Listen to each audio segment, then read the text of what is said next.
ஆ hi hello நண்பா எல்லாரும் எப்படி இருக்கீங்க? இந்த வீடியோல நம்ம எத பத்தி பார்க்க போறோம்டா, my husband is my ultimate bias but I think she அந்த டிவோர்ஸ்ன்ற மான்கோட நெக்ஸ்ட் எபிசோட தான் பார்க்க போறோம் நண்பா. இதுக்கு முன்னால உள்ள எபிசோட்லாம் பார்க்கண்டா கண்டிப்பா பார்த்துட்டு வந்துருங்க. அப்பா உங்களுக்கு இந்த ஸ்டோரி லைன் புரியும். நான் பேசுறது கொஞ்சம் ஸ்பீடா இருக்குன்னு நெறைய பேர் சொல்லியிருந்தீங்க. அத திருத்திக்கிற முயற்சியில இந்த வீடியோக்கு கொஞ்சம் ஸ்லோவாவே வாய்ஸ் ஓவர் குடுத்துருக்கேன். வீடியோ எப்படி இருக்குன்னு மறக்காம கமெண்ட்ல சொல்லுங்க. இந்த எபிசோட் வழக்கம் போல சும்மா அந்த மாதிரியே இருக்கும். ஃபிளாஷ்பேக் சீன்லாம் இருக்கும் கொஞ்சம். அதெல்லாம் வீடியோவ கொஞ்சம் ஸ்கிப் பண்ணாம வாட்ச் பண்ணீங்கன்னா ஸ்டோரி லைன் புரியும் நண்பா. வாங்க எபிசோடுக்குள்ள போலாம். அதுக்கு முன்னால ஒண்ணே சொல்லிக்கிறேன். நம்மளோட சேனலுக்கு யாராச்சும் புதுசா இருந்தீங்கன்னா மறக்காம சேனலை சப்ஸ்கிரைப் பண்ணி பெல் பட்டன் ஆல்ல வச்சுக்கலுங்க.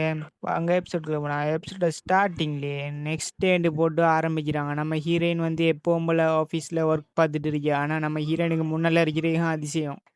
மேம்டு நம்மட பட்லர் நம்ம ஹீரோயின்ற பின்னாலேயே திரிஞ்சிப்பார் எப்போ பார்த்தாலும். அப்போ அவர் சொல்லிட்டு இருக்கார், நீங்கள் கேட்ட எல்லாம் ரெடி ஆகிட்டு மேம். இந்த குடும்பத்தில் இருக்கிற கடன் தொகை எல்லாத்த பற்றி அந்த லார்ஜரையும் நீங்கள் கேட்டிருந்தீங்க. அதை பற்றி செட்டில்மெண்ட்லாம் முடிச்சிட்டிங்களா நீங்கள் அப்படின்னு வரைக்கும் சொல்லிட்டு இருந்தீப்பார். நம்ம ஹீரோயின் சொல்லிட்டு இருப்பா, ஆமாம் ஆமாம் அது இந்த ஒர்க் இப்போதைக்கு கொஞ்சம் கம்ப்ளீட் பண்ணிட்டேன். ஆனால் இன்னும் நிறைய கிடக்கு அதை பற்றின ரிப்போர்ட்ஸ்லாம் அப்படின்ட்டு நம்ம ஹீரோயின் அங்கே பார்த்தா அடுக்கி வச்சிருப்பா ஒரு கும்பம் போல்.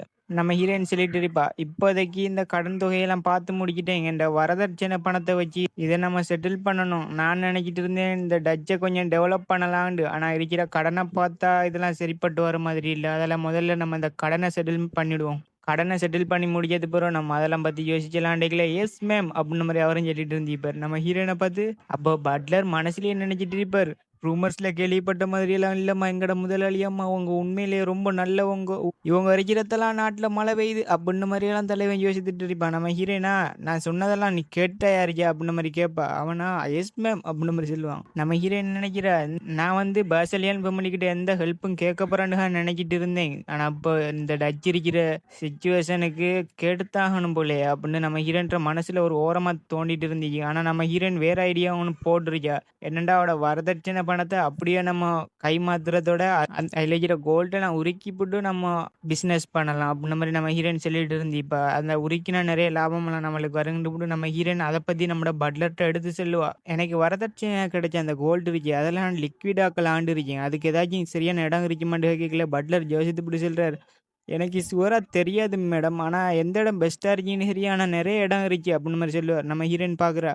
அப்படியா சரி விடு அப்டின்னு மாரி நம்ம ஹீரோயின் சொல்லுவா. அதுக்கு பட்லர், மேடம் பெஸ்ட்டு தரேன் என்கிட்ட ஒண்ணு கேட்டாங்க. நான் முடியாதுன்னு சொல்லிட்டேனே அப்டின்னு மாரி தலைவன் ஒரு மாரி சோகமாயிட்டு இருந்திருப்பான். நம்ம ஹீரோயின் சொல்றா, இதுக்கெல்லாம் எனக்கு ஒரே ஒரு நல்ல ஒரு ஆள தெரியும் அப்டின்னு நம்ம ஹீரோயின் மனசுல நெனைக்கிட்டு இருக்கா. ஏன்னா நம்ம ஹீரோயின் இந்த பொருள் வாங்குறதா இருந்தாலும் சரி, வெளியில இருந்து எத வாங்குறதா இருந்தாலும் சரி, ஒரே ஒரு ஆள் நம்ம ஹீரோயினுக்கு உதவியா இருந்திருப்பா. அந்த மெய்டு மட்டும்தான் நம்ம ஹீரோயின். அந்த அணைன்ற மெய்டு. அத பத்தி நம்ம ஹீரோயின் நெனச்சு பாத்துக்கிட்டு, அணை பக்கத்துல இருக்கே அப்டின்ற மாரி நம்ம ஹீரோயின் நெனச்சிட்டு இருந்திப்பா. ஆனா அங்க அணை இருந்திருக்கவே மாட்டா. அப்ப மேடம் ஒரு விஷயமா நான் கொஞ்சம் பிஸியா இருந்துட்டேன் இன்னைக்குல. நம்ம ஹீரோயின் என்ன விஷயமா பிஸியா இருந்த அப்டின்ற மாரி கேட்பா. அதுக்கு அவ சொல்றா, அதுவா மேடம் உங்களோட பெட்ரூம தான் நான் சுத்தம் செஞ்சுட்டு இருந்தேன். அத பக்காவா ரெடி பண்ணி வச்சுருக்கேன் மேடம். பக்காவா நீங்க பார்த்தா மட்டும் போதும் அப்டின்ட்டு ஒரு கண்ணுல ஒரு ஒளிவட்டம் தெரிஞ்சுட்டு சொல்லிட்டு இருந்திப்பா. நம்ம ஹீரோயின் பாக்குறா, ஒரு பெட்ரூம ரெடி பண்றதுக்கு இவ ஏன் 2 நாள் எடுத்துக்கிட்டா அப்டின்ற மாரி நம்ம ஹீரோயினுக்கு கொஞ்சம் டவுட்டா இருந்துச்சு. அப்புறம் நம்ம ஹீரோயின் சொல்றா, "ஹேய் நீ ஒண்ணும் கவலைப்பட்டுக்கல.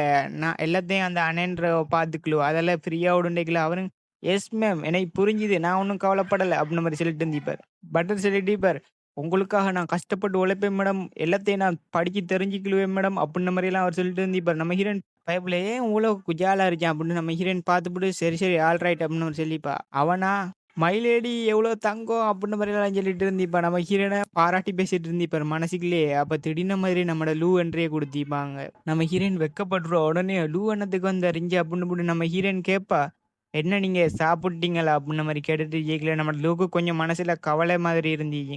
லூ சொல்லிட்டு இருக்கான், நான் உங்கள விட்டுட்டு சாப்பிட்டதில்ல. எனக்கு ஒரு மாதிரி ஃபீல் ஆகிட்டு இருக்கு. என்னைய மன்னிச்சிடுங்க அப்புடின்ற மாரி சாரின்றான் உடனே.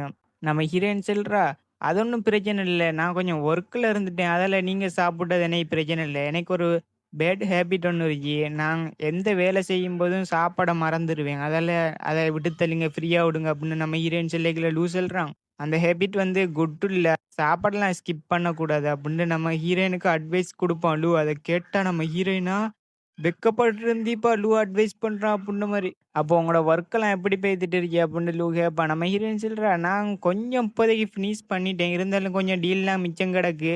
அப்படின்னு சொல்லிட்டு இருக்கல லூஸ் செல்வா நீங்க கொஞ்சம் டயர்டா இருக்கிற மாதிரி கிடக்கு. அதெல்லாம் நீங்க பெஸ்ட் சாப்பிடுங்க. அதுக்கப்புறம் மென்ஷன்ல நிறைய டெலிசியஸான ஸ்வீட் ஐட்டங்கள் செஞ்சிருக்காங்க. அதையும் கொஞ்சம் டேஸ்ட் பண்ணி பாருங்கன்றதுல நம்ம ஹீரோயின் பாக்குறா இது ஸ்வீட்டா டெசர்ட்டா அப்படின்னு மாதிரி. அப்ப நம்ம ஹீரோயின்ற மனசுல யார் வாரன்னு பாத்தீங்கன்னா நம்மட மரியானாவும் டிவோரும் தான். அவங்க 2 பேரும் அந்த டெசர்ட்டை பார்த்தா அவங்க எவ்வளவு சந்தோஷமா இருப்பாங்க அப்படின்னு நம்ம ஹீரோயின் நினைச்சுப்புட்டு சரி சரின்னு நம்ம ஹீரோயின் அந்த இடத்த விட்டு கிளம்ப போய்த்துட்டு இருந்திப்பா. நானே மெய்டை பார்த்து அந்த சாப்பாடை எடுத்துக்கிள்றேன் அப்படின்ன மாதிரி லூட்டை சொல்லிட்டு நம்ம ஹீரோயின் கிளம்ப போவா அந்த இடத்த விட்டு. லூ சொல்றான் இல்ல நீங்க ஏன் கஷ்டப்படுறீங்க இந்த பிஸியான டைம்ல, நான் போய்த்து அவங்கள்ட்ட சொல்றேன் அப்படின்ன மாதிரி லூ சொல்லிக்கல நம்ம ஹீரோயின். இல்ல எனக்கு அந்த சேர்ல உட்கார்ந்து இடுப்பெல்லாம் வலி வந்துட்டு அதில் கொஞ்சம் நடக்கலான்னு இருக்கே அப்படின்ன மாதிரி நம்ம ஹீரோயின் சொல்லுவா. லூவா புரிஞ்சுதுன்னு சொல்லிட்டு இருந்திப்பா. அப்ப நம்ம ஹீரோயின் சொல்றா லூவை பார்த்து நீங்க நைட் பகலா பார்க்காம உழைச்சிட்டு இருக்கீங்க, கொஞ்சம் ரெஸ்ட் எடுத்தா நல்லா இருக்கீங்க அப்படின்னு நம்ம ஹீரோயின் லூவை பார்த்து சொல்றா. ஒரு மாதிரி நீங்க டயர்டா இருக்கிற மாதிரி இருக்கே, ப்ளீஸ் ரெஸ்ட் எடுங்க அன்னைக்குல. லூ எனக்கு புரிஞ்சுது அப்படின்னு சொல்லிட்டு இருந்திப்பான். அப்புறம் நம்ம ஹீரோயின் அந்த இடத்த விட்டு பெய்திருப்பா. லூவா மனசுலயே நினைச்சிட்டு இருந்திப்பான் அவ எவ்வளவு அழகா இருக்கா அப்படின்னு மனசுல நினைச்சிட்டு பைப்ல வெளியே செல்லாம வெக்கப்பட்டுட்டு இருந்திப்பான் அதே இடத்துல. அப்ப அங்கெல்லாம் அந்த வில்லியத்தான் காட்டுறாங்க. அவ சொல்லிட்டு இருக்கா நீங்க என்ன நினைச்சிட்டு இருக்கீங்க, அவ வந்து அந்த லாட்ஜர்லாம் வாங்கி பார்த்து உங்களோட குடும்பத்துல கடனை அடைச்சிட்டா, இதை ஒரு நல்ல விஷயமா நீங்க பார்த்துட்டு இருக்கீங்க அப்படின்னு அவ சொல்றா. ஆனா அதுக்கு பிறகு அவ வந்து கடனை அடைச்சது பிறகு இந்த குடும்பத்துல ஹெட் பதவியே அவவே பறிச்சிருவா. அதுக்கு பிறகு அந்த குடும்பத்தை என்ன மாதிரி நடத்துவான்னு உங்களுக்கு தெரியுமா அப்படின்னு மாதிரி செல்லுகளை மரியானாவும் டிவோரும் ஒரு மாதிரி பாக்குறாங்க.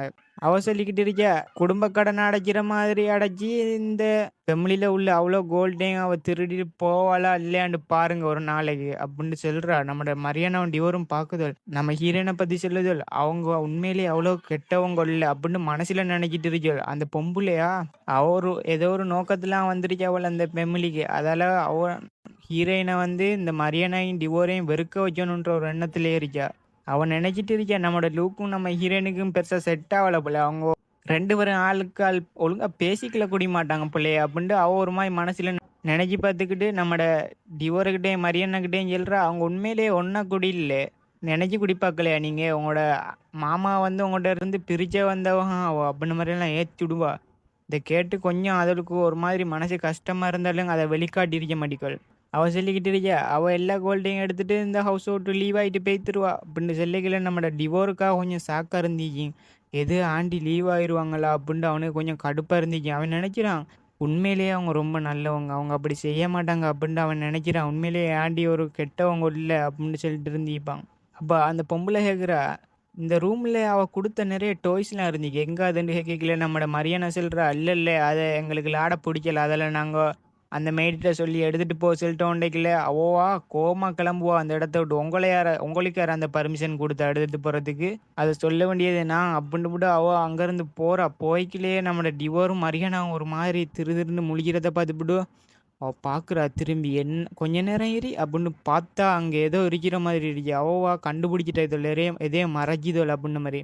என்ன இது அப்படின்ன மாதிரி கேட்கும். டிவோரா அதுன்னு சொல்ல வருவான். அவ உடனே அந்த பெட்டை பிடிச்சி இழுத்துடுவா. பார்த்தா அங்க ஒரு டெடி பியர் இருந்து இதை பார்த்துப்புட்டு அப்ப இதை தூக்கி போடலையா நீங்க அப்படின்னு கேட்பா. கேட்டுவிட்டு அதை எடுத்து பாப்பா. என்ன இதுல கண்ணு மரகதமா அப்படின்னு பார்த்துட்டு இருந்தி. இப்ப நம்ம ஹீரோயினுங்க அந்த இடத்துக்கு என்ட்ரியை கொடுக்குற. அப்ப அவ அந்த டெடி பியரை வச்சுக்கிட்டு சொல்லிட்டு இருக்கியா இது இந்த டெடி பியர் வந்து எத்தனை கோல்டு போகும் அப்படின்னு அவ பேசிட்டு இருப்பா. அப்ப நம்ம ஹீரோயின் 15 கோல்டுண்டுவா பக்கத்துல இருந்து. அவவா 15 கோல்டா அப்படின்னு ஷாக்காயிட்டு இருந்திப்பா. அப்ப நம்ம ஹீரோயின் வந்ததை கவனிக்க மாட்டா. அவன் நினைக்கிறா என்ன வகையான டெடி பியர் இது 15 கோல்டா அப்படின்னு அவ வாய்ப்பிழந்து பக்கங்களே நம்ம ஹீரோயின் பக்கத்துல வந்ததை பார்த்துவிட்டு பயந்து கத்திரிப்பா அந்த இடத்துலயே. நம்ம ஹீரோயின் சொல்றா ஏன் இவ்வளோ சத்தமா கத்துற, எனக்கு காது வலிக்குது. 15 கோல்டுன்னு நான் சொன்னேன், அதுக்கே நீ ஷாக் ஆகிட்டு இருக்கியா, இதெல்லாம் சும்மா, இதுக்கெல்லாம் யாராச்சும் ஷாக் ஆகுவாங்களா அப்படின்னு நம்ம ஹீரோயின் அப்படி ஒரு மாதிரி மாசா கேட்டுட்டு இருந்திப்பா.